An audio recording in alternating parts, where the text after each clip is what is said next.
തൻ്റെ ഏകജാതനായ പുത്രനെ ആദരിയാതെ നമുക്കെല്ലാവർക്കും വേണ്ടി ക്രൂശിൽ മരിക്കുവാൻ ഏൽപ്പിച്ചു തന്ന ദൈവപിതാവിൻ്റെ ധന്യ തിരുനാമത്തിന് സ്തോത്രം.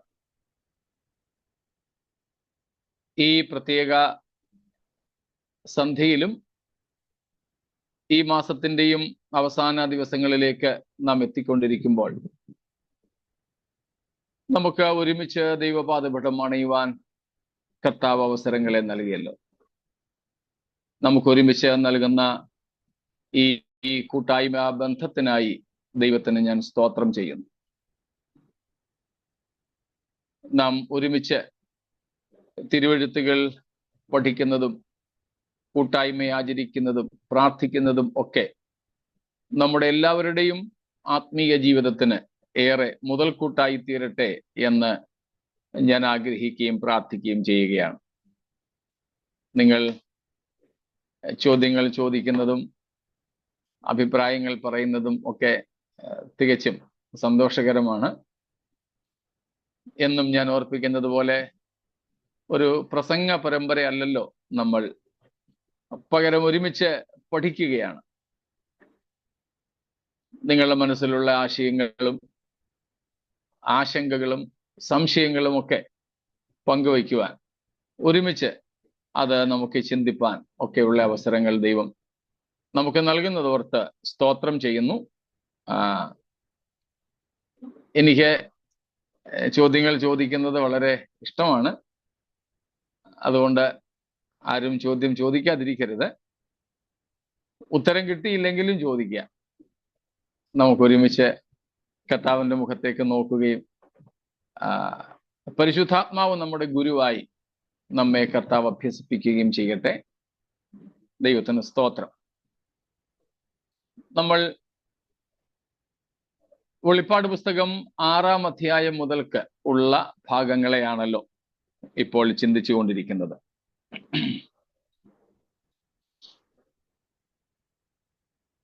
അതിൽ നാം ഇന്നലെ ഓടിപ്പോകുന്ന വഴിക്ക് കുഞ്ഞാട് മുദ്രിത പുസ്തകത്തിന്റെ 1-ാം മുദ്ര ഭേദിച്ചപ്പോൾ ഉണ്ടാകുന്ന ഒരു അവസ്ഥ, അനുഭവം കാണുകയുണ്ടായി. നാം 6 മുതൽ 19 വരെയുള്ള അധ്യായങ്ങളെ, അല്ലെങ്കിൽ 6 മുതൽ അവസാനം വരെയുള്ള അധ്യായങ്ങളെ തന്നെ പ്രവചന ഭാഗമായിട്ടാണ് കാണുന്നത്. ഭാവി കാലത്ത് സംഭവിപ്പാനിരിക്കുന്ന കാര്യങ്ങളെ ദൈവത്തിൻ്റെ പുത്രനായ ക്രിസ്തു തൻ്റെ ദാസനായ യോഹന്നാന് പ്രദർശിപ്പിക്കുകയാണ്. ആ പ്രദർശനത്തിൽ യോഹന്നാൻ കണ്ടത് നമുക്ക് വേണ്ടി താൻ എഴുതിത്തരും. അങ്ങനെയാണ് പത്മോസിലെ ക്രിസ്തു എന്ന് ചില വേദപഠിതാക്കൾ വിളിക്കുന്ന തേജസ്കരിക്കപ്പെട്ട യേശുവിൻ്റെ മഹത്വം, രൂപം യോഹന്നാൻ കാണുന്നത്. 2-3 അധ്യായങ്ങളിൽ സഭാ അവസ്ഥകളെ കുറിച്ചും വിവരിച്ചിട്ട് 4 മുതൽ ഉള്ള അധ്യായങ്ങളിൽ മേലിൽ സംഭവിപ്പാൻ ഉള്ളതിനെ കുറിച്ചുള്ള വിവരണം തരുന്നു. അതിൽ വിശേഷിച്ച് 6 മുതൽക്കുള്ള അധ്യായങ്ങളിൽ ഭാവിയിൽ സംഭവിപ്പാനിരിക്കുന്ന വസ്തുതകളുടെ ചുരുൾ അഴിക്കുകയാണ്. ഒന്നും കൂടെ പറഞ്ഞാൽ, ദൈവസഭ ഭൂമിയിൽ നിന്ന് എടുക്കപ്പെട്ടതിന് ശേഷം ഈ ഭൂമിയിൽ സംഭവിപ്പാനിരിക്കുന്ന വസ്തുതകളുടെ ഒരു പരമ്പരയാണ് നമുക്ക് ആ അധ്യായങ്ങളിൽ കാണുവാൻ സാധിക്കുന്നത്. അതേപ്പറ്റിയുള്ള വിവിധ അഭിപ്രായങ്ങളും ദൈവവചനത്തിൽ നിന്ന് നമ്മൾ മനസ്സിലാക്കുന്ന കാര്യങ്ങളുമൊക്കെ ഇതിനോടകം ചിന്തിച്ചു കഴിഞ്ഞുവല്ലോ. ഇപ്പോൾ സഭ ഭൂമിയിൽ ഉണ്ട്. ഇപ്പോൾ സഭ ഭൂമിയിലുണ്ട്. താമസം വിന നനയാത്ത നാഴികയിൽ തൻ്റെ ഏറ്റവും വിലപ്പെട്ട സഭയെ ചേർക്കുവാൻ രക്തം സ്ത്രീധനമായി തന്ന കർത്താവ് ആയ മണവാളൻ മേഘങ്ങളിൽ വരും. തൻ്റെ രക്തം കൊണ്ട് വിലയ്ക്ക് വാങ്ങപ്പെട്ടവരെ തൻ്റെ അടുക്കൽ ചേർക്കും, ഒരാൾ പോലും കൈവിടപ്പെട്ടു പോകാതെ. എന്ന് പറഞ്ഞാൽ ക്രിസ്തുവിന്റെ രക്തത്താൽ വിലയ്ക്ക് വാങ്ങപ്പെട്ട ഒരാൾ പോലും കൈവിടപ്പെട്ടു പോകാതെ എല്ലാവരെയും ക്രിസ്തു തൻ്റെ അടുക്കൽ ചേർക്കും. അതേ തുടർന്ന് ഈ ഭൂമിയിൽ എതിർ ക്രിസ്തുവിന്റെ ഭരണം ആരംഭിക്കും. എതിർ ക്രിസ്തുവിന്റെ ഭരണം സഭ എടുക്കപ്പെടുന്നതിൻ്റെ അന്ന് തന്നെ എതിർ ക്രിസ്തുവിന്റെ ഭരണം ആരംഭിക്കും എന്ന് ചിന്തിക്കേണ്ട. ഒരു കാലഘട്ടം കഴിഞ്ഞിട്ടാണെന്നും വേണ്ട, ചിലപ്പോൾ ഏതാനും ദിവസങ്ങളുടെ ഇടവേള കണ്ടേക്കാം. അതിനെപ്പറ്റി തിരുവെഴുത്ത് നമുക്ക് പ്രത്യേകിച്ച് സൂചനകൾ നൽകുന്നില്ല. ഉൽപ്രാപണം സഭയുടെ എടുക്കപ്പെടലിന് ശേഷം എത്ര നാൾ അല്ലെങ്കിൽ എത്ര മണിക്കൂർ കഴിഞ്ഞാണ് എതിർ ക്രിസ്തു ഭരണം തുടങ്ങുന്നത് എന്ന്. എന്നാൽ ഇത്രയേ ഉള്ളൂ, സഭ എടുക്കപ്പെട്ട ശേഷമായിരിക്കും അത് സംഭവിക്കുക. വളരെ തിടുക്കത്തോടെ അവൻ രംഗപ്രവേശം ചെയ്യുവാൻ നിൽക്കുന്നു എന്ന് തിരുവെഴുത്തുകളിൽ നിന്നും നമുക്ക് മനസ്സിലാക്കാം. അതുകൊണ്ട് അധിക കാലവിളംബം കൂടാതെ തന്നെ സഭയുടെ എടുക്കപ്പെടലിന് ശേഷം എതിർ ക്രിസ്തുവിന്റെ, അല്ലെങ്കിൽ വെളിപ്പാടുകാരന്റെ ഭാഷയിൽ പറഞ്ഞാൽ മൃഗത്തിന്റെ ഭരണം ആരംഭിക്കും. ആ മൃഗത്തിന്റെ മൃഗീയമായ ഭരണം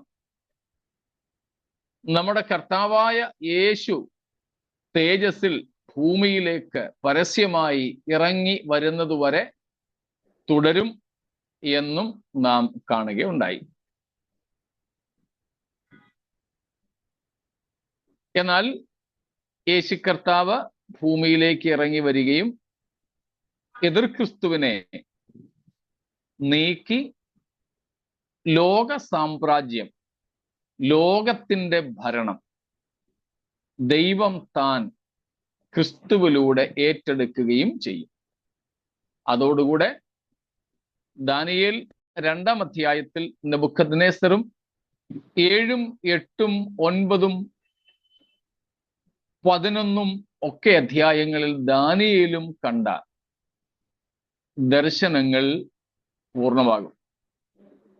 എന്ന് പറഞ്ഞാൽ കൈതൊടാതെ പറഞ്ഞു വരുന്ന കല്ല്, നെബൂഖദ്നേസർ കണ്ട രാഷ്ട്രീയ കലണ്ടർ ആയ ആ മൂർത്തിയെ, ആ പ്രതിമയെ, ആ ബിംബത്തെ അടിച്ച് തകർത്ത് പൊടിയാക്കി പിന്നെ ഒരു തരി പോലും കാണാനില്ലാത്ത അവസ്ഥയിൽ നീക്കുന്നു. അതായത് എല്ലാ ഹ്യൂമൻ ഗവൺമെന്റ്സ്, മാനുഷിക ഭരണകൂടങ്ങൾക്കും യേശു ക്രിസ്തു അവസാനം വരുത്തുന്നു. ആ മാനുഷിക ഭരണകൂടങ്ങളിലെ ഏറ്റവും അവസാനത്തെ കണ്ണിയായിരിക്കും ആര്?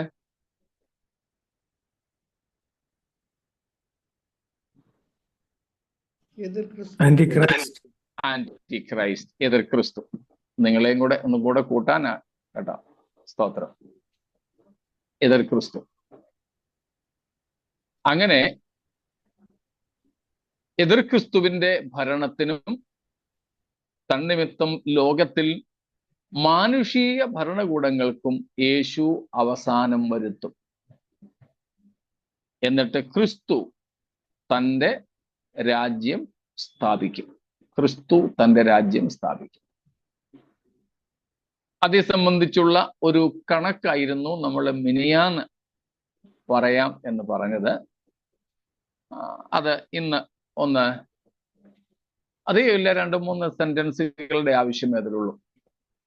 അതിനു മുൻപ് നാം ഇന്നലെ കണ്ടു എതിർ ക്രിസ്തുവിന്റെ 7 വർഷത്തെ ഭരണം എന്ന് നമ്മൾ മനസ്സിലാക്കുവാൻ വേണ്ടി കാണുന്ന ദൈവവചനത്തിന്റെ ചില ഭാഗങ്ങൾ, പ്രത്യേകിച്ച് ദാനിയേലിലും വെളിപ്പാട് പുസ്തകത്തിലുമാണ് അതേ സംബന്ധിച്ചുള്ള സൂചനകൾ ഉള്ളത്. അതിൽ ദാനിയേൽ പ്രവചനം 12-ാമത്തെ അധ്യായത്തിൽ നമ്മൾ ഒരു 3 കണക്കുകൾ കാണുന്നുണ്ട്. 1260 ദിവസം, പിന്നീട് 1290 ദിവസം, 1335 ദിവസം. ഇങ്ങനെയുള്ള ഒരു കാലക്കണക്ക് നാം അവിടെ കാണുന്നുണ്ട്. അത് 12-ാം അധ്യായത്തിന്റെ 11-12 വാക്യങ്ങളിലാണ്. ഒന്ന് വായിച്ചേക്കുമോ? നിരന്തര ഹോമയാഗം നിർത്തലാക്കുകയും ശൂന്യമാക്കുന്ന മ്ലേച്ഛബിംബത്തെ പ്രതിഷ്ഠിക്കുകയും ചെയ്യുന്ന കാലം മുതൽ 1290 ദിവസം ചെല്ലും. 1335 ദിവസത്തോളം കാത്തു ജീവിക്കുന്നവർ ഭാഗ്യവാന്മാർ.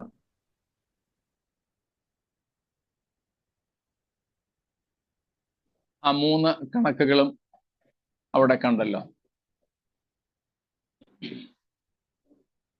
1260, 1290, ഒരു 30 ദിവസം കൂടെ കൂടുതൽ, 1335, ആദ്യം പറഞ്ഞതിൽ നിന്ന് ഏതാണ്ട് ഒരു 75 ദിവസത്തിന്റെ വ്യത്യാസം. നാം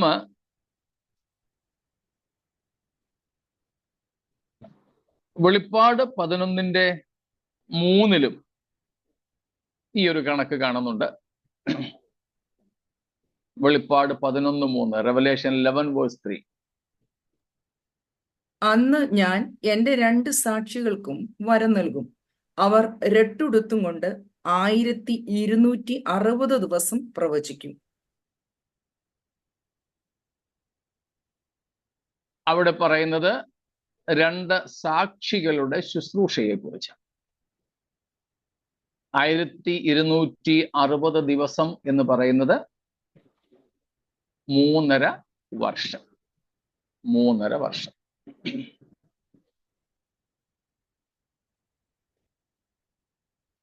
ആ കണക്ക് നമുക്ക് പ്രത്യേകമായി ലഭിക്കുന്നത് 70 ആഴ്ചവട്ടത്തെ കുറിച്ച് ദാനിയേൽ പ്രവചിച്ചിരിക്കുന്ന 9-ാം അധ്യായത്തിൽ നിന്നുമാണ്. ഇന്നലെയും നാം അത് വായിച്ചിരുന്നല്ലോ. 26 മുതലുള്ള വാക്യങ്ങളിൽ ദാനിയേൽ പറയുന്നു, വരുവാനുള്ള പ്രഭു, അല്ലെ വരുവാനിരിക്കുന്ന പ്രഭു, the prince who is to come, വരുവാനുള്ള പ്രഭു, അത് എതിർ ക്രിസ്തുവാണ്. ഒരു ആഴ്ചവട്ടത്തേക്ക് എന്ന് വെച്ചാൽ 7 വർഷത്തേക്ക് അവൻ പലരുമായി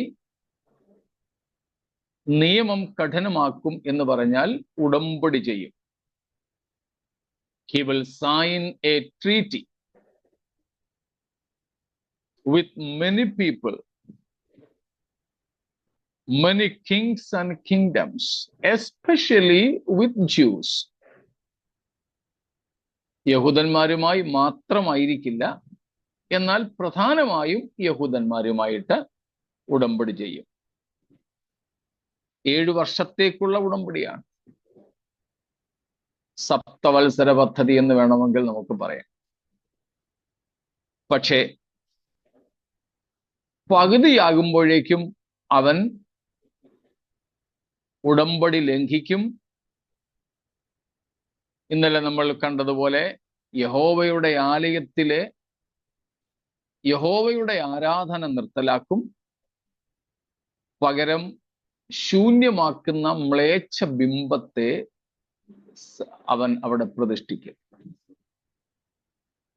അതിലൂടെ യഹൂദന്മാരെ എതിർ ക്രിസ്തു ചൊടിപ്പിക്കും, ഉപദ്രവിക്കും, പീഡ സഹിക്കവയ്യാതെ യഹൂദന്മാർ ഓടിപ്പോകും. ആ ഓടിപ്പോക്കിനെ കുറിച്ചാണ് വെളിപ്പാട് 12-ാം അധ്യായത്തിൽ നാം കാണുന്നത്. ആൺകുട്ടിയെ പ്രസവിച്ച സ്ത്രീയെ മഹാസർപ്പം ഉപദ്രവിക്കുവാൻ ശ്രമിക്കുമ്പോൾ അവൾ മരുഭൂമിയിലേക്ക് ഓടിപ്പോകുന്നു. എത്ര ദിവസമാണ് അവൾക്ക് അവിടെ പാർപ്പിടമൊരുക്കുന്നത്? ഒരു കാലവും ഇരുകാലവും മരക്കാലവും. എന്ന് വെച്ചാൽ 3.5 കാലം. 3.5 കാലം 1260 ദിവസം. അപ്പൊ 3.5 വർഷം, 1260 ദിവസം. അവിടെയും നാം അതാണ് കാണുന്നത്. മറ്റൊരു വാക്യം നമുക്കുള്ളത്, ഇപ്പോൾ ഓൾറെഡി നമ്മൾ ദാനിയേലിൽ നിന്ന് 12-ാം അധ്യായത്തിൽ നിന്നും വായിച്ചു കേട്ടു. ഇന്നലെ 9-ാം അധ്യായം 26, 27 വാക്യങ്ങൾ വായിച്ചു കേട്ടു. വായിച്ചതായതുകൊണ്ട് ഞാൻ ഇന്ന് വായിച്ചില്ല എന്നേ ഉള്ളൂ.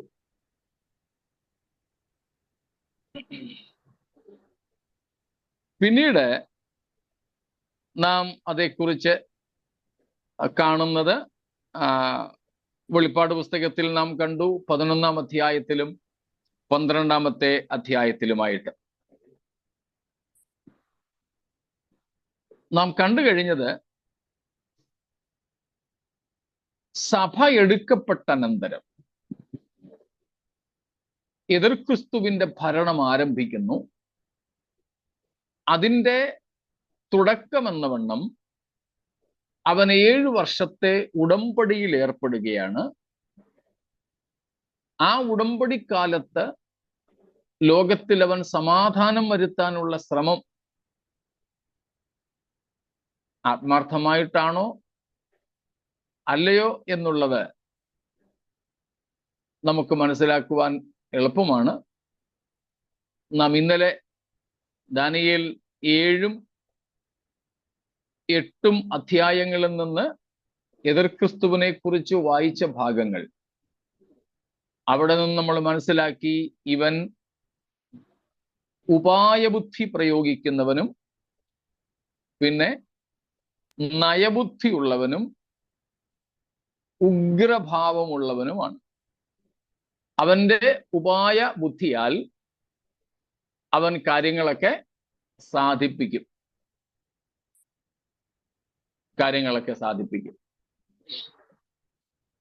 ചിലരുണ്ടല്ലോ, ഇവൻ നയതന്ത്രജ്ഞന്മാരെന്ന് നമ്മൾ രാഷ്ട്രീയമായി തന്നെ വിളിക്കുന്നവർ, വളരെ കലുഷിതമായ പ്രശ്നങ്ങളെയൊക്കെ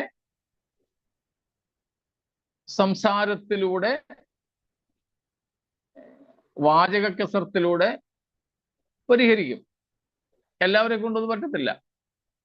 ചിലര് പ്രശ്നം പരിഹരിക്കാൻ പോയാൽ ഇല്ലാത്ത പ്രശ്നം ഉണ്ടാക്കിയിട്ട് വരും. ഇവൻ സഭാ നേതാക്കന്മാരൊക്കെ തന്നെ ചിലപ്പം ചിലയിടത്തേക്ക് പ്രശ്നം പരിഹരിക്കാൻ പോകും. മിക്കവാറും പോകുന്നിടത്ത് 2ഉം 3ഉം കഷണമാക്കിയിട്ടായിരിക്കും വരുന്നത്. ഒരിക്കലും പിന്നെ യോജിക്കാനൊക്കാത്തതുപോലെ ഒത്തിരി അനുഭവങ്ങൾ കണ്ടിട്ടുണ്ട്. അതുകൊണ്ട് പ്രശ്നപരിഹാരത്തിനായിട്ട് തന്നെ ചില സഭാ നേതൃത്വം ചിലരെ നിയമിച്ചിട്ടുണ്ട്. അവർക്ക് വേറെ ഉത്തരവാദിത്വങ്ങളോ പദവികളോ അധികാരങ്ങളോ ഒന്നുമില്ല. പ്രശ്നം എവിടെയുണ്ടോ അവിടേക്ക് ഇവരെയാണ് വിടുന്നത്. ഈ എതിർ ക്രിസ്തു ആ വിഷയത്തിൽ ഭയങ്കര വിദഗ്ധനാണ്. അങ്ങനെ അവൻ ആദ്യം കാര്യം സാധിപ്പിച്ചെടുക്കും. അവൻ ഉള്ള സമയത്ത് തന്നെ, അവന്റെ ഭരണ സമയത്ത് തന്നെ ആയിരിക്കും 2 സാക്ഷികളുടെ ശുശ്രൂഷ എന്ന് നമ്മൾ നേരത്തെ കണ്ടു 11-ാം അധ്യായത്തിൽ കാണുന്നത്. ആദ്യത്തെ 3.5 വർഷം അവർ സൂക്ഷിക്കും. എതിർ ക്രിസ്തു വന്നുണ്ട്. അവൻ പക്ഷേ ഒരു സമാധാന പ്രഭുവിന്റെ രൂപത്തിലായിരിക്കും ഇരിക്കുന്നത്. അങ്ങനെ ആ ആദ്യത്തെ 3.5 വർഷം കഴിഞ്ഞു പോകും. മഹാപീഡനം 7 വർഷം എന്നുള്ളതിന്റെ ആദ്യ 3.5 കൊല്ലം കഴിഞ്ഞു പോകും. പെട്ടെന്ന് എതിർ ക്രിസ്തു ഉടമ്പടി ലംഘിക്കുന്നു, ദേവാലയം അശുദ്ധമാക്കുന്നു, യഹൂദന്മാരെയും തന്റെ ബിംബത്തെ നമസ്കരിക്കാത്തവരെയും പീഡിപ്പിക്കുന്നു. ആ നിലകൾ എങ്ങനെ പോവുകയാണ്. അത് എത്ര കാലം ദീർഘിച്ചിരിക്കുമെന്നാണ് നാം ദാനിയേൽ 12-ാം അധ്യായത്തിൽ കണ്ടത്. 1260 ദിവസം. എപ്പോൾ മുതലാണ് ആ മഹാപീഡനം ആരംഭിക്കുന്നത്? ശൂന്യമാക്കുന്ന മ്ലേച്ഛത വിശുദ്ധ സ്ഥലത്ത് വെളിപ്പെടുമ്പോൾ. ശൂന്യമാക്കുന്ന മ്ലേച്ഛത വിശുദ്ധ സ്ഥലത്ത് നിൽക്കുന്നത് കാണുമ്പോൾ, അന്ന് മുതൽക്കാണ്. സ്തോത്രം. അപ്പോൾ ഈ 1260 ദിവസം മഹാപീഡന കാലമാണ്. അതിന്റെ തുടക്കം മഹാപീഡനവും പീഡനവും വ്യത്യസ്തം. 7 വർഷം പീഡന കാലയളവ്, അതിന്റെ ഒടുവിലത്തെ 3.5 കൊല്ലം മഹാപീഡന കാലം. ആ മഹാപീഡനം ആരംഭിക്കുന്നത് 1260 ദിവസങ്ങൾ, 3.5 വർഷങ്ങൾ, ഒടുവിലത്തെ 3.5 വർഷങ്ങൾ ആരംഭിക്കുന്നത് എപ്പോൾ മുതലാണെന്ന് നമ്മൾ കണ്ടു. എപ്പോൾ മുതലാണ്? ശൂന്യമാക്കുന്ന മ്ലേച്ഛത.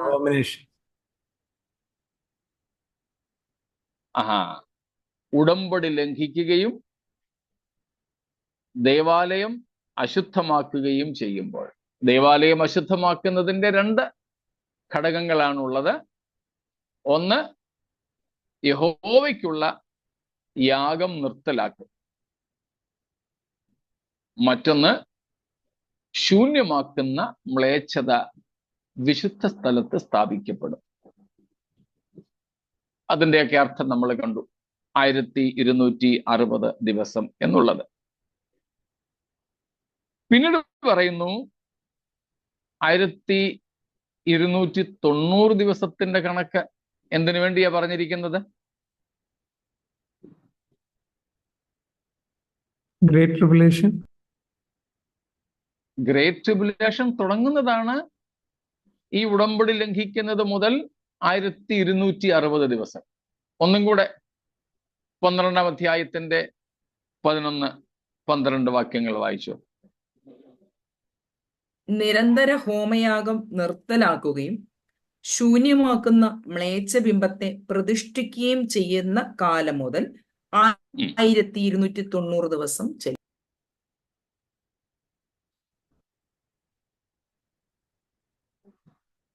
1260 ദിവസങ്ങളാണ്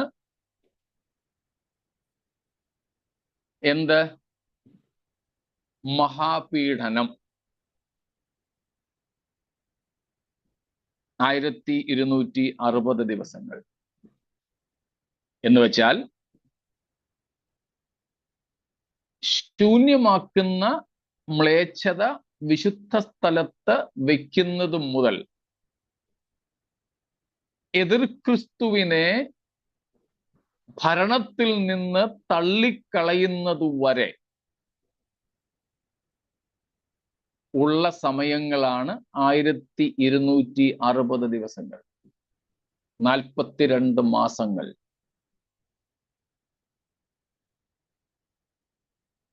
മൂന്ന് കണക്കുകളാ: 1260, 1290, 335. 1260 കുറിച്ച് നമ്മൾ 9-ാം അധ്യായത്തിൽ 26-27 വാക്യങ്ങളിലാണ് വായിച്ചത്. 3.5 വർഷത്തെക്കുറിച്ച്. കൂടാതെ വെളിപ്പാട് പുസ്തകത്തിലും 11-ാം അധ്യായത്തിലും 12-ാം അധ്യായത്തിലും 13-ാം അധ്യായത്തിലും ഒക്കെ.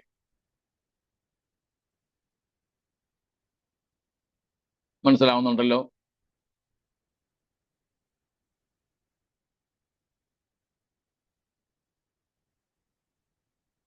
ഇപ്പം പിടികിട്ടിയോ ഈ 3 കണക്കുകൾ? ഈ അത് 3 തന്നെ അധ്യായത്തിലും ഇത് തന്നെ ഒരു കണക്ക് പറയുന്നുണ്ട്. കാലവും എന്തുവാ 7-ന്റെ കാലങ്ങളും. അതെ, വായിച്ചു വെച്ചാ. അത്യുന്നായവന് വിരോധമായി വമ്പു പറയുകയും അത്യുന്നായവന്റെ വിശുദ്ധന്മാരെ ഒടുക്കിക്കളയുകയും സമയങ്ങളെയും നിയമങ്ങളെയും മാറ്റുവാൻ ശ്രമിക്കുകയും ചെയ്യും. കാലവും കാലങ്ങളും കാലാംശവും അവന്റെ കയ്യിൽ ഏൽപ്പിക്കപ്പെട്ടിരിക്കുന്നു. അതെ, വെളിപ്പാട് 12 നമ്മൾ വായിച്ചതുപോലെ മരുഭൂമിയിലേക്ക് ഓടിപ്പോകുന്ന സ്ത്രീക്ക് സംരക്ഷണം ഒരുക്കുന്ന ഒരു കാലവും ഇരുകാലവും അരക്കാലവും അത് തന്നെയാണ് ഇപ്പോൾ 7-ാം അധ്യായത്തിലും നമ്മൾ വായിച്ചത്. കാലവും കാലങ്ങളും കാലാംശവും 1 വർഷവും 2 വർഷവും അരവർഷവും 3.5 കൊല്ലം 42 മാസം 1260 ദിവസം. ഇതാണ് മഹാപീഡനകാലം. പീഡനകാലം 7 വർഷം, കൺഫ്യൂഷൻ ഇല്ലല്ലോ. പീഡനകാലം 70-ാം ആഴ്ചവട്ടം 7 വർഷം. അതിന്റെ പകുതിക്ക് വെച്ച് 3.5 വർഷം വീതം 30 ദിവസങ്ങൾ അല്ലെങ്കിൽ 360 ദിവസങ്ങളുള്ള വർഷക്കണക്കാ കേട്ടോ. 365 അല്ല. യഹൂദന്റെ പ്രവചന വർഷമായ 360 ദിവസങ്ങളുള്ള വർഷക്കണക്കാണ് ഇവിടെ. അങ്ങനെ ഒടുവിലത്തെ 3.5 കൊല്ലം എപ്പോൾ മുതൽ എപ്പോൾ വരെ? നിയമം ലംഘിച്ച് ദേവാലയം അശുദ്ധമാക്കി മ്ലേച്ഛബിംബത്തെ ദേവാലയത്തിൽ പ്രതിഷ്ഠിക്കുന്നത് മുതൽ അർമഗദ്ദോൻ യുദ്ധത്തിൽ യേശുക്രിസ്തു എതിർ ക്രിസ്തുവിനെ പിടിച്ചുകെട്ടി നരക തീപ്പുകയിൽ തള്ളുന്നതുവരെ 1260 ദിവസം. മനസ്സിലായേ? അത് കൃത്യമായല്ലോ? Yes, Pastor. ഓക്കെ. അതിനുശേഷമാണ് ദാനിയേൽ 12:11 നമ്മൾ കണ്ടത് 1290 ദിവസത്തിന്റെ കണക്ക്. അപ്പോൾ അവിടെ ഒരു 30 ദിവസത്തിന്റെ കൂടെ കണക്ക് വന്നു. ഒരു 30 ദിവസത്തിന്റെ കൂടെ കണക്ക്. അതിനുശേഷം അവിടെ തന്നെ നമ്മൾ എന്ത് കാണുന്നുണ്ട്? 1335. 1335. അപ്പം 1260 നിന്ന് അല്ലെങ്കിൽ അതിൻ്റെ കൂടെ 75 ദിവസവും കൂടെ കൂട്ടി ആണ് അവിടെ പറയുന്നത്. അപ്പോൾ എന്താണ് ഈ 1290 ദിവസത്തിന്റെ കണക്ക് വരുന്നത്? അവിടെ നാം കാണുന്നത്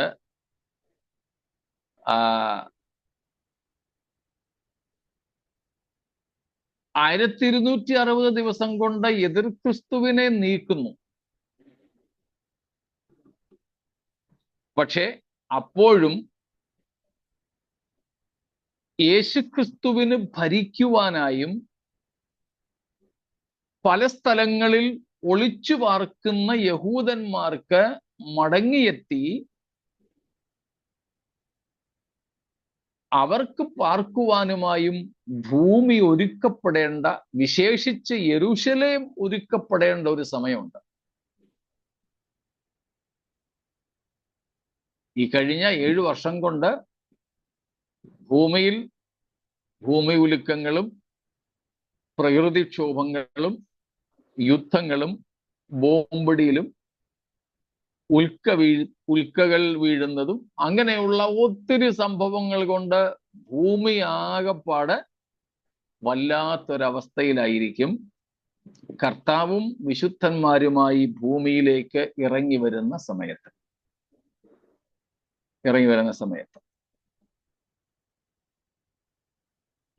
മനസ്സിലാവുന്നുണ്ടല്ലോ.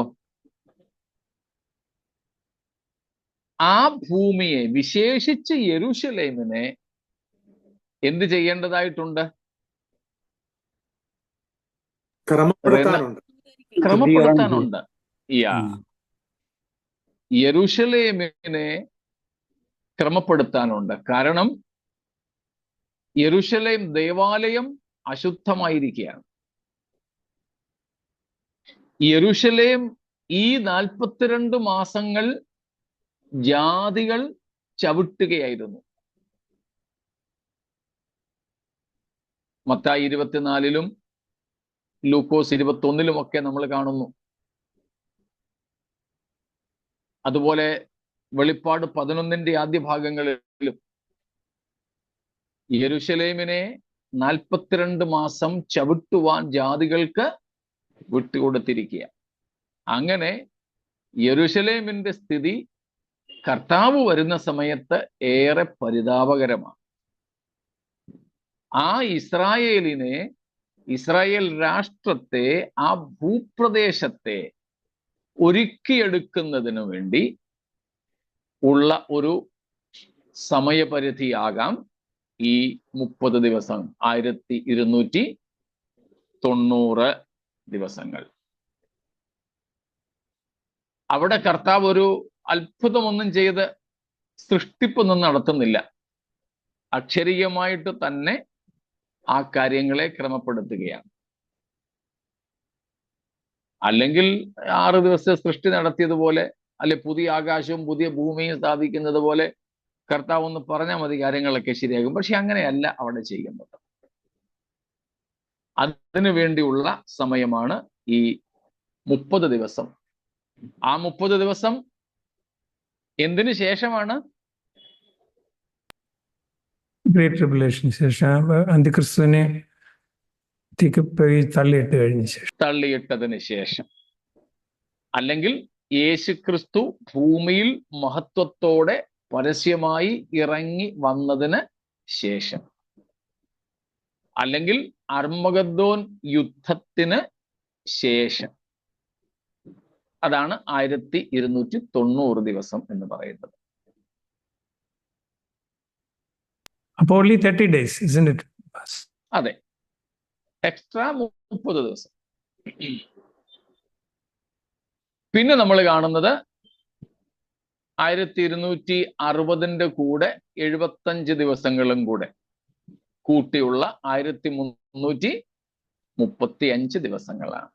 അതെന്തിനു വേണ്ടി? 2 പ്രധാന കാര്യങ്ങളായിരിക്കും ആ സമയത്ത്. 2 പ്രധാന സംഗതികൾ. അതിലൊന്ന്, എന്താ ദാനിയേൽ പറഞ്ഞത്? ദാനിയേൽ 12-ൽ കാത്തു ജീവിച്ചിരിക്കുന്നവർ ഭാഗ്യവാന്മാർ. 1335 ദിവസം കാത്ത് ജീവിച്ചിരിക്കുന്നവർ ഭാഗ്യവാന്മാർ. ആ ഭാഗ്യാവസ്ഥ എന്താണെന്ന് പറഞ്ഞിട്ടില്ല അല്ലേ? ആ ഭാഗ്യാവസ്ഥ എന്തെന്ന് നമുക്ക് മനസ്സിലാക്കുവാൻ സാധിക്കുന്നത് നാം മത്തായി 25-ാം അധ്യായത്തിലേക്ക് വരുമ്പോഴാണ്. 31 മുതൽ 46 വരെയുള്ള ഭാഗങ്ങൾ നമ്മൾ കുറച്ച് ദിവസം മുമ്പ് അത് കണ്ടു. അവിടെ 2 കൂട്ടർ, അവിടെ യേശുക്രിസ്തു തൻ്റെ തേജസ്സിന്റെ സിംഹാസനം വെച്ച് ജീവിച്ചിരിക്കുന്ന ജാതികളെ ന്യായം വിധിക്കുന്നു. ജീവിച്ചിരിക്കുന്ന ജാതികളെ ന്യായം വിധിച്ച് അവരെ 2 ഭാഗങ്ങളായിട്ട് തിരിക്കുന്നു. അതിൽ ഒരു കൂട്ടരോട് കർത്താവ് പറയുന്നു, എൻ്റെ പിതാവിനാൽ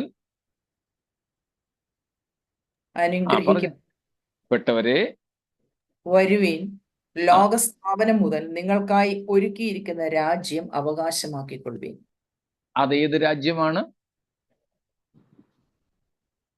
നിത്യരാജ്യം അല്ല, സഹസ്രാബ്ദത്തിന്റെ സഹസ്രാബ്ദ രാജ്യം, സഹസ്രാബ്ദ രാജ്യം, മില്ലേനിയം.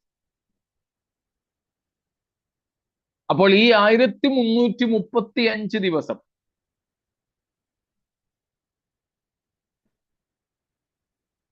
അതായത് കൂടുതലായി വരുന്ന 75 ദിവസം എന്തിനു വേണ്ടിയുള്ള ദിവസങ്ങളാകാം? രണ്ട് കാര്യങ്ങളാണ് സാധ്യത.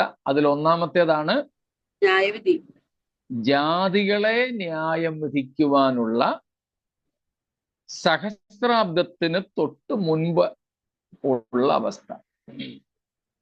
അപ്പം സീക്വൻസ് കിട്ടുന്നുണ്ടല്ലോ.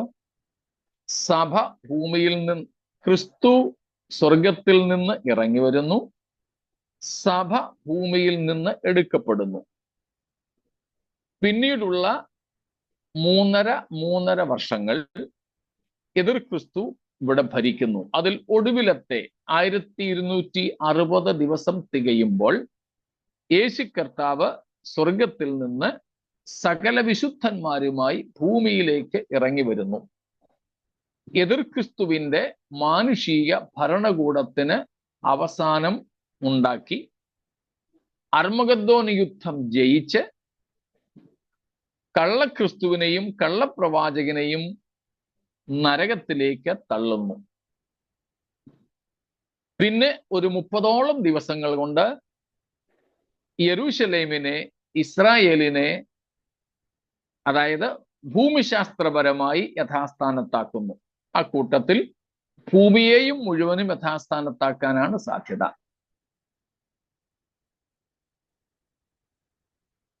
അതിനും ശേഷമുള്ള ഈ ദിവസങ്ങളാണ്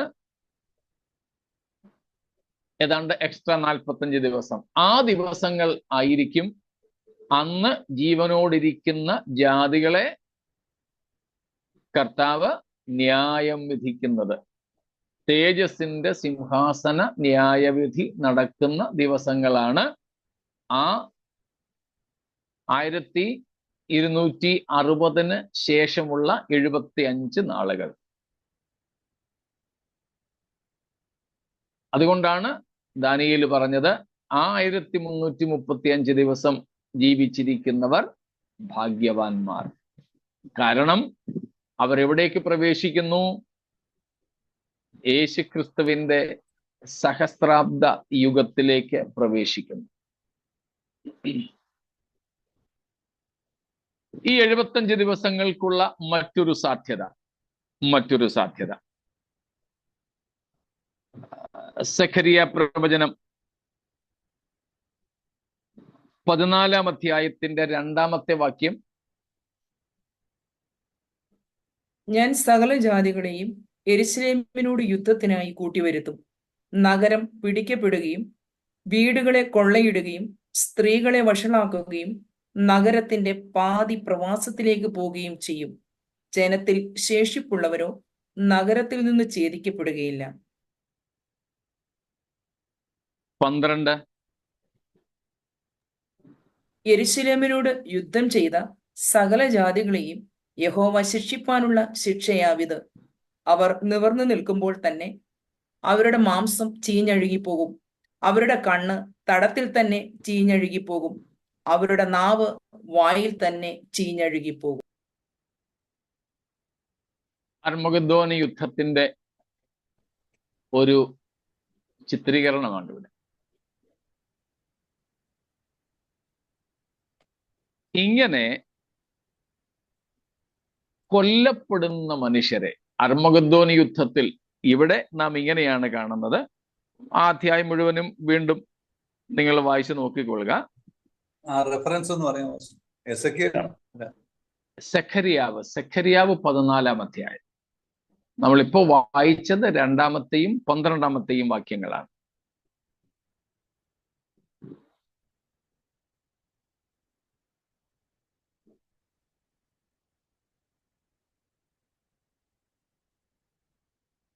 അപ്പോൾ ആ യുദ്ധത്തിൽ സംഭവിക്കുന്ന കാര്യങ്ങളൊക്കെ നാം ഇവിടെ കണ്ടു. ഇതിനൊക്കെ മറ്റൊരു മാനം കൂടെ ഉണ്ട്.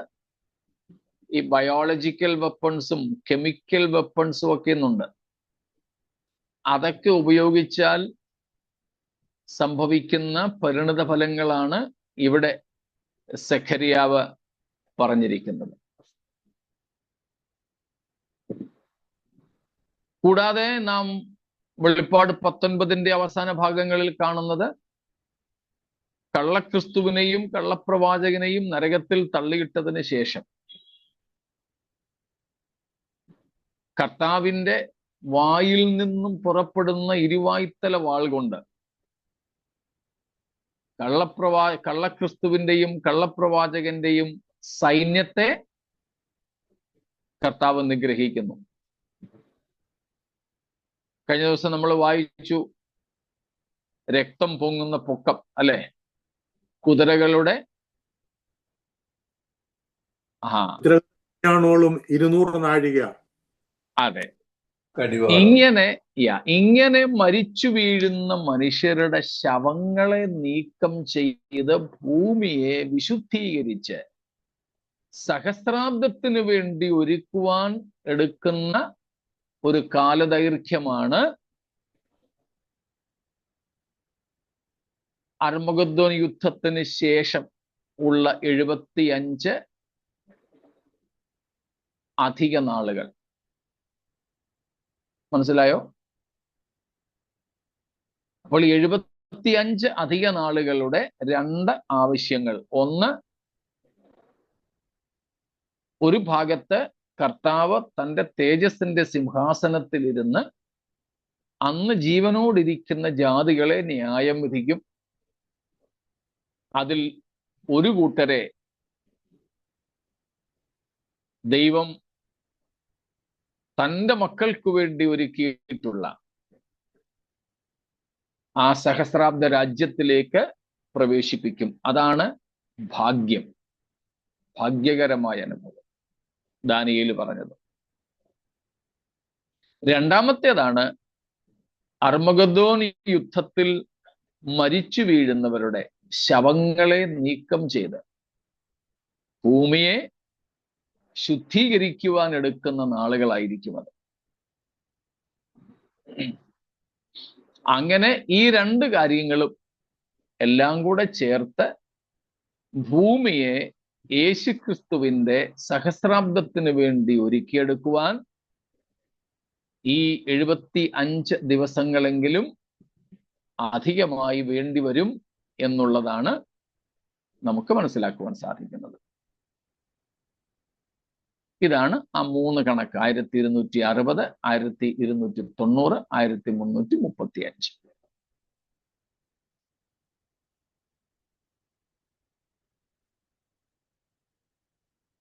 അത് മനസ്സിലായി കാണുമല്ലോ.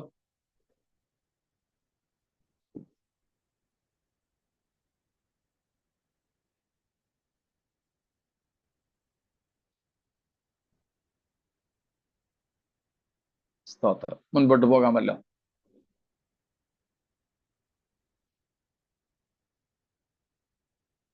അന്ന് നമ്മുടെ കർത്താവിനോട് കൂടെ നാമും ഉണ്ടായിരിക്കും എന്നുള്ളതാണ് നമുക്കുള്ള ഭാഗ്യകരമായ പ്രത്യാശ. ആവർത്തിച്ചു പറയട്ടെ, നമ്മൾ സഹസ്രാബ്ദത്തിന് വേണ്ടി അല്ല ഒരുങ്ങുന്നത്. സ്തോത്രം. നമുക്ക് ആദ്യ ഭാഗം ക്രിസ്തുവിനോടൊപ്പം എടുക്കപ്പെടുക, 2ാം ഭാഗം കർത്താവിനോട് കൂടെ നിത്യതയിൽ വസിക്കുക. സ്തോത്രം. കർത്താവ് സ്വർഗത്തിൽ നിന്ന് ഇറങ്ങി വന്ന് ദൈവത്തിന്റെ സഭയെ തൻ്റെ അടുക്കലേക്ക് ചേർക്കുന്നത് മുതൽ നമ്മൾ നമ്മുടെ കർത്താവിനോട് കൂടെ ആയിരിക്കും.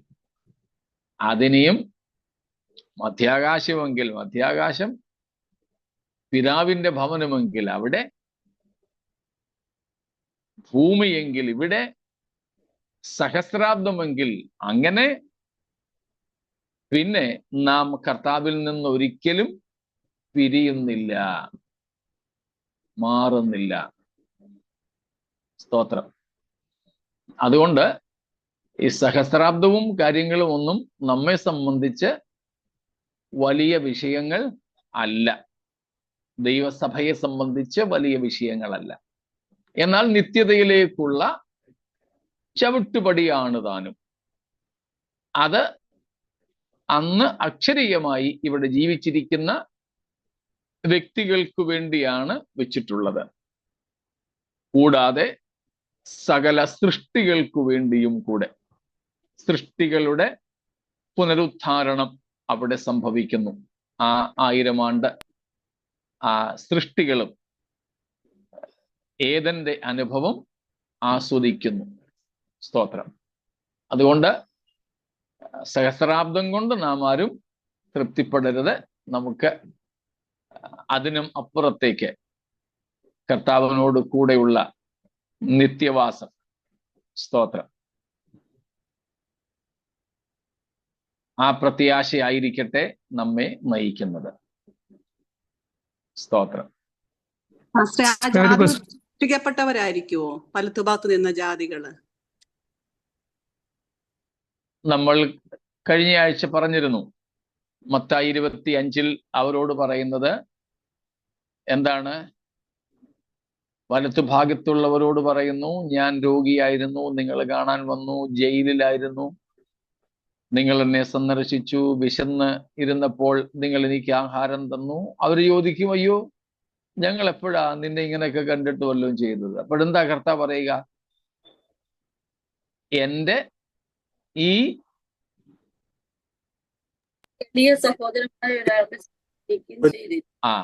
ഏറ്റവും ചെറിയ സഹോദരന്മാരിൽ ഒരുവന് വേണ്ടി ചെയ്തതൊക്കെയും നിങ്ങൾ എനിക്ക് വേണ്ടി ചെയ്തിരിക്കുന്നു എന്ന് വെച്ചാൽ, മഹാപീഡന കാലത്ത് വസ്ത്രം പോലും ഇല്ലാതെ നഗ്നരായി പ്രാണരക്ഷാർത്ഥം ഓടിപ്പോകേണ്ടി വരുന്ന അവസ്ഥയിലായിരിക്കും യഹൂദൻ, ഇസ്രായേല്യർ. അങ്ങനെ എതിർ ക്രിസ്തുവിന്റെ പിടിയിൽ നിന്നും അവന്റെ കിങ്കരന്മാരുടെ ആക്രമണത്തിൽ നിന്നും വസ്ത്രം പോലുമില്ലാതെ ഓടിപ്പോകുന്ന യഹൂദന് അഭയം കൊടുക്കുന്ന, വസ്ത്രം കൊടുക്കുന്ന, ഒരിറ്റു വെള്ളം കൊടുക്കുന്ന, ഒരു മുറി അപ്പം കൊടുക്കുന്ന, അവരെ പരിഗണിക്കുന്ന ജാതികൾ. അതുകൊണ്ട് യഹൂദനോട് മഹാപീഡന കാലത്ത് ഈ ജാതികൾ എങ്ങനെ ഇടപെടുമോ അതിനനുസരിച്ചായിരിക്കും അവരുടെ ന്യായവിധി. അവരുടെ നിത്യത അപ്പം കിട്ടുമോ പാസ്റ്റർ? നിത്യത കിട്ടുമായിരിക്കും. അവരാദ്യം കയറുന്നത് സഹസ്രാബ്ദത്തിലേക്കാണ്. സഹസ്രാബ്ദത്തിന്റെ ഒടുവിൽ സാത്താനെ അഴിച്ചുവിടുമ്പോൾ സാത്താന്റെ കൂടെ ചേരുന്നില്ലെങ്കിൽ അവർക്ക് കർത്താവിനോടുകൂടെ നിത്യതയിലേക്ക് പ്രവേശനം ഉണ്ടാവും. ഇല്ല 1000 ആണ്ട് കഴിയുമ്പം സാത്താന്റെ കൂടെ കൊടി പിടിക്കാൻ പോയാൽ സാത്താൻ കിടക്കുന്ന നരകത്തിലേക്ക് അവരും തള്ളപ്പെടും. അപ്പം മത്തായി 25:46 പറയുന്നത് but the riches to eternal life. അപ്പൊ ആ എറ്റേണൽ ലൈഫ് മില്ലേനിയത്തിലോട്ടുള്ളത് ആണോ? മില്ലേനിയത്തിലുള്ളത് ഈ പറഞ്ഞതുപോലെ അതിനെ നിത്യജീവനായിട്ട് നമുക്ക് മാറ്റാം, ഉപയോഗിക്കാം. മീൻസ് അതിലേക്ക് പ്രവേശിക്കുന്നവർക്ക്, നമുക്കെന്ന് പറഞ്ഞത് അതിൽ പ്രവേശിക്കുന്നവർക്ക് നിത്യതയിലേക്ക് പ്രവേശിക്കാൻ ഒരു തടസ്സവും ഇല്ല. ഇപ്പോൾ തന്നെ നമ്മൾ രക്ഷിക്കപ്പെടുന്നവർ നിത്യജീവനെ പ്രാപിക്കുകയാണ്. എന്നാൽ ഇടയ്ക്ക് വേണമെങ്കിൽ കളഞ്ഞു കുളിക്കാം. ഇതുപോലെ ജഡത്തിൽ വസിക്കുന്ന അവർക്ക് അതിനുള്ള സാധ്യത സഹസ്രാബ്ദത്തിലുണ്ട്. പക്ഷെ ഏറ്റവും ഒടുവിലായിരിക്കുമെന്ന് മാത്രം. സാത്താനെ അഴിച്ചുവിടുന്ന ആ സമയത്തായിരിക്കും എന്ന് മാത്രം. അപ്പൊ ഈ 75 ദിവസം എക്സ്ട്രാ 75 ദിവസം ഉള്ളതിനകത്ത് 3 കാര്യം സംഭവിക്കുന്നില്ലേ? ഒന്ന്, gathering of Israelites from different places. Second one, Armageddon യുദ്ധത്തിലുള്ള ഭൂമിയുടെ ശുദ്ധീകരണം. പിന്നെ മൂന്നാമത്തേത് glorious judgment, അല്ലേ? Judgment from the throne of glory. അതില് യഹൂദന്മാരുടെ ശേഖരണം എന്നുള്ളത് പെട്ടെന്ന് നടക്കുന്നതാണ്. നമ്മളെ മത്തായി 24 കഴിഞ്ഞ ദിവസങ്ങളിൽ കണ്ടതുപോലെ ദൂതന്മാരെ കാഹളങ്ങളുമായി 4 ദിക്കിലേക്കും അയക്കുകയും അവർ ഭൂമിയുടെ 4 ദിക്കുകളിൽ നിന്നും വിശുദ്ധന്മാരെ ചേർക്കുകയും ചെയ്യും. അത് കർത്താവിൻ്റെ ഈ മടങ്ങിവരവിൽ, പരസ്യവരവിൽ പെട്ടെന്ന് നടക്കുന്ന ഒരു കാര്യമാണ്. പക്ഷേ 30 ഡേയ്സ് അവിടെയല്ലേ? 30 ഡേയ്സ് ഫസ്റ്റ് 30 ഡേയ്സ് അത് യെരുശലേമിനെ ഒരുക്കിയെടുക്കാനാണ്. യെരുശലേമിന്റെ preparing or restoring Jerusalem, particularly Jerusalem. ഇസ്രായേലിനെ ഉണ്ട്, ഇസ്രായേൽ രാഷ്ട്രത്തെ ഉണ്ട്, പ്രത്യേകിച്ച് യെരുശലേം നഗരത്തെ, ദേവാലയ ശുദ്ധീകരണം ഉൾപ്പെടെയുള്ള സംഗതികളൊക്കെ ചെയ്യാൻ. അല്ല, അതും വേണമെങ്കിൽ ഒരു മൂന്നാമത്തെ അല്ലെങ്കിൽ ഒരു 3 സംഗതിയായിട്ട് ചേർക്കുന്നതിലും ചിന്തിക്കുന്നതിലും തെറ്റില്ല. ഈ ഒന്നാമത്തെ കടമ്പ കടക്കുന്നതല്ലേ ഭാഷ ഏറ്റവും പ്രധാനം? ഏത്? യേശുവിനോട് കൂടെ എടുത്തുകൊള്ളപ്പെടുന്നതല്ലേ ഏറ്റവും പ്രധാനം? തീർച്ചയായിട്ടും കർത്താവിന്റെ മേഘത്തിലെ വരവിന് മുമ്പ് ജീവിച്ചിരിക്കുന്നവർക്കുള്ള ഏറ്റവും വലിയ കടമ്പയെന്നോ ഉത്തരവാദിത്വമെന്നോ പ്രത്യാശയെന്നോ ഒക്കെ പറഞ്ഞാൽ അത് തന്നെയാണ്. അതെ, അതുകൊണ്ടാ പറഞ്ഞത് അതായിരിക്കണം നമ്മുടെ ലക്ഷ്യം, വേറെ ഒന്നും അരുത്. സഹസ്രാബ്ദവും ബാക്കിയൊന്നുമല്ല നമ്മുടെ ലക്ഷ്യം. യേശുവിന്റെ വരവിന് മുമ്പ് ജീവിച്ചിരിക്കുന്ന തലമുറയാണ് നാം. അതുകൊണ്ട് നമുക്ക് ഏറ്റവും പ്രധാനം യേശുവിനോട് കൂടെ പോവുക എന്നുള്ളതായിരിക്കണം. അതുകൊണ്ടാണ് പൗലോസ് പറഞ്ഞത്, നാം ഈ ആയുസ്സിൽ മാത്രം ക്രിസ്തുവിൽ പ്രത്യാശ വെച്ചിരിക്കുന്നെങ്കിൽ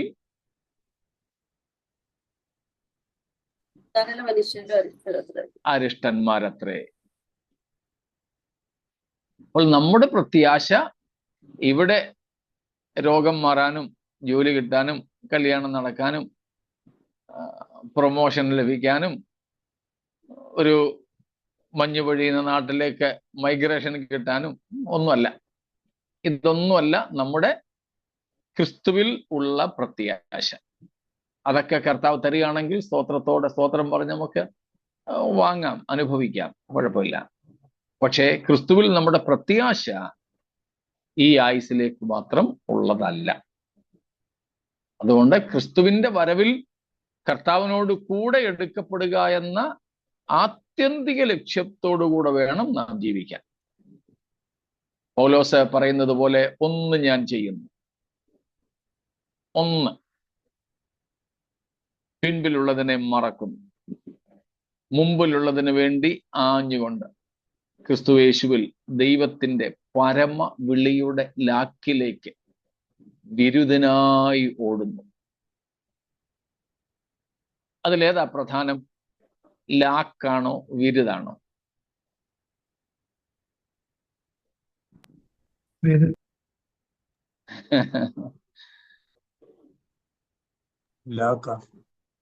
ലാക്കാണ് പ്രധാനം. ലാക്ക് എന്ന് പറഞ്ഞാൽ കോംപ്ലിമെന്റ് എന്ന് പറഞ്ഞാൽ പ്രധാനം. ഞങ്ങൾ ഇവിടെ പറയും 19 20 का फर्क है.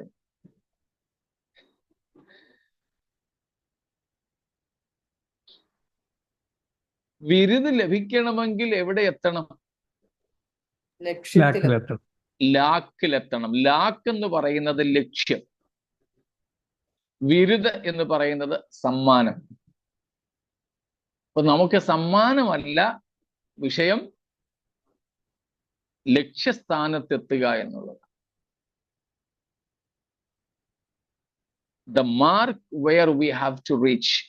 If we reach that mark, we will get price.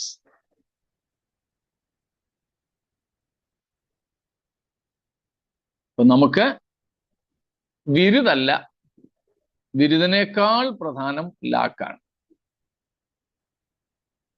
വിരുദ് നമുക്ക് കർത്താവ് ഇങ്ങനെ തരുന്ന സാധനമാണ്, അവിടെ നിർത്തിയാൽ മതി.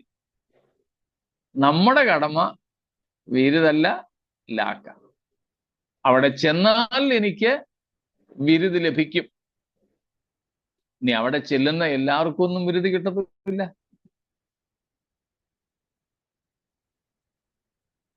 പിന്നെ ആത്യന്തിക വിരുദ് എന്ന് പറയുന്നത് രണ്ടും ഒന്ന് തന്നെയാണ്, ലാക്കും വിരുദും. അവർ aim, the mark where we have to reach, it's Christ.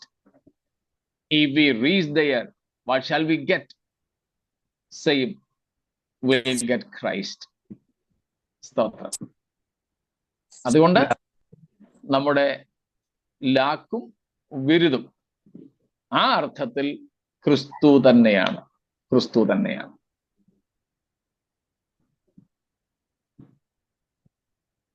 മറ്റേത് പ്രതിഫലങ്ങളെക്കാളും ഏറ്റവും വലുത് ക്രിസ്തുവിനെ തന്നെ നമുക്ക് ലഭിക്കുന്നു എന്നുള്ളതാണ്. ആ ലക്ഷ്യം, ആ ഒരൊറ്റ ബിന്ദുവിലേക്ക് നോക്കിക്കൊണ്ട് വേണം ഓടാൻ. അത് പറയാനാണ് ഞാനത് വന്നത്. സ്തോത്രം. നമ്മളൊക്കെ സൈക്കിള് പഠിക്കാൻ നേരം പഠിപ്പിച്ചത് കൂട്ടുകാരനായിരിക്കും, അല്ലെ ചിലപ്പോൾ ചേച്ചിയോ ചേട്ടനോ ആയിരിക്കും. നമുക്ക് ആദ്യം തന്ന പാഠം നേരെ നോക്കാനാണ്. എനിക്കിപ്പോഴും ഓർമ്മയുണ്ട്, എൻ്റെ കൂട്ടുകാരനാ, എന്നെക്കാൾ പ്രായം കുറവുള്ള എൻ്റെ തൊട്ടടുത്ത വീട്ടിലെ കൂട്ടുകാരനാ എനിക്ക് സൈക്കിൾ പിടിച്ചു തന്നത്, പഠിപ്പിച്ചത്.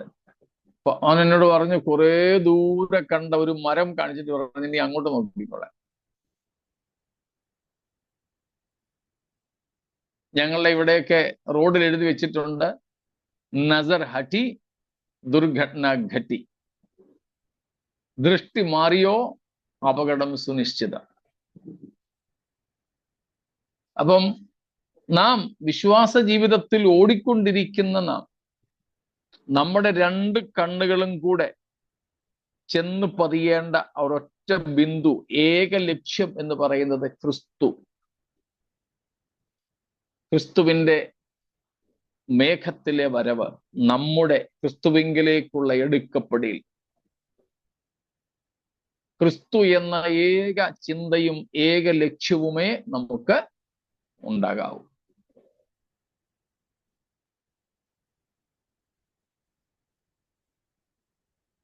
ഇത്രയും കാര്യങ്ങൾ വ്യക്തമാണോ? ലാക്കിൽ എത്തിക്കഴിഞ്ഞാൽ പിന്നെ ബിരുദ് കിട്ടത്തില്ലേ വാസ്തേ? കിട്ടും. അതുകൊണ്ടാ പറഞ്ഞത് ലാക്കാണ് പ്രധാനമെന്ന്. അല്ല, ലാക്കിൽ എത്തിയാൽ എല്ലാവർക്കും ബിരുദ് കിട്ടത്തില്ലെന്ന് പറഞ്ഞു പാസ്റ്റർ ഇടയ്ക്ക്. അത് പ്രതിഫലം എന്ന നിലയിലാണ് പറഞ്ഞത്. പല തരത്തിലെ പ്രതിഫലങ്ങളുണ്ട്. എന്നാൽ അവിടെ എത്തുന്ന എല്ലാവർക്കും കിട്ടുന്നതും ഏറ്റവും ആത്യന്തികവുമായ ബിരുദിനെ കുറിച്ചാണ് പറഞ്ഞത്, അത് ക്രിസ്തു. അതല്ലാതെ അവിടെയും ധാരാളം പദവികളും തേജസ്സിന്റെ തന്നെ വ്യത്യസ്ത ഭാവങ്ങളും ഒക്കെ ഉണ്ട്. അതെല്ലാവർക്കും ഒന്നും കിട്ടില്ല. ആ പ്രതിഫലം പലർക്കും പലതരത്തിലാണ്. ഉദാഹരണത്തിന്, ക്രൂശിൽ മാനസാന്തരപ്പെട്ട കള്ളന് അവനങ്ങ് നിത്യതയിലെത്തി, എത്തി. ഇതല്ലാതെ വേറെ എന്തെങ്കിലും അവന് ലഭിക്കുവാൻ ഇല്ല, ഒന്നും ലഭിക്കാനില്ല. അവന് പിന്നീട് ജീവിക്കാനേ അവസരം കിട്ടിയില്ല, പിന്നെ പ്രവർത്തിക്കാനേ അവസരം കിട്ടിയില്ല. ചിലപ്പം ഒരു ചെറിയ എന്തെങ്കിലും കൊടുത്തേക്കും, കാരണം അവൻ അവിടെ കിടന്നുകൊണ്ടും കൂട്ടുകള്ളനോട് സുവിശേഷം പറഞ്ഞു.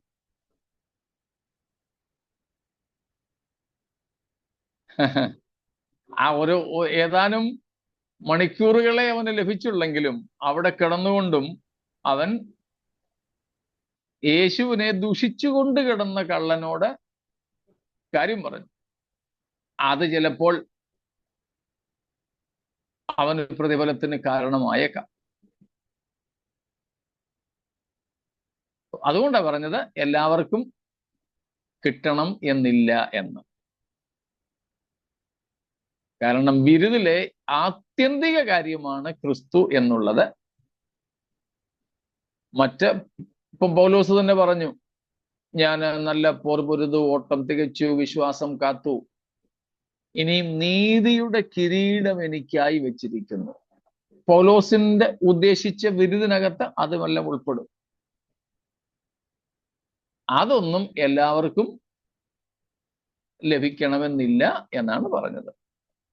നമുക്ക് ലഭിക്കുന്ന തേജസ് പോലും ഓരോരുത്തർക്കും വ്യത്യസ്തമായിരിക്കും. അതാണ് പറഞ്ഞത്.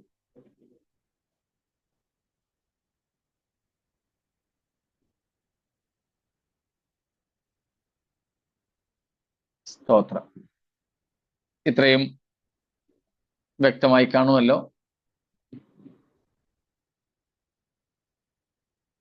ആകയാൽ നമുക്ക് ക്രിസ്തുവിൽ ഏക ചിന്തയോടിരിപ്പാൻ, ക്രിസ്തു എന്ന ഏക ബിന്ദുവിൽ നമ്മുടെ ശ്രദ്ധ മുഴുവനും കേന്ദ്രീകരിപ്പാൻ, കർത്താവിനോടൊപ്പമുള്ള നിത്യതയ്ക്കായി ഒരുങ്ങുവാൻ നമുക്ക് സമർപ്പിക്കാം. സ്തോത്രം. ഈ വചനങ്ങൾ അതിന് മുഖാന്തരങ്ങളും ആകട്ടെ, നമുക്കത് അനുഗ്രഹമാകട്ടെ എന്ന് പറഞ്ഞ് ഇന്ന് നമുക്ക് പിരിയാം. സ്തോത്രം.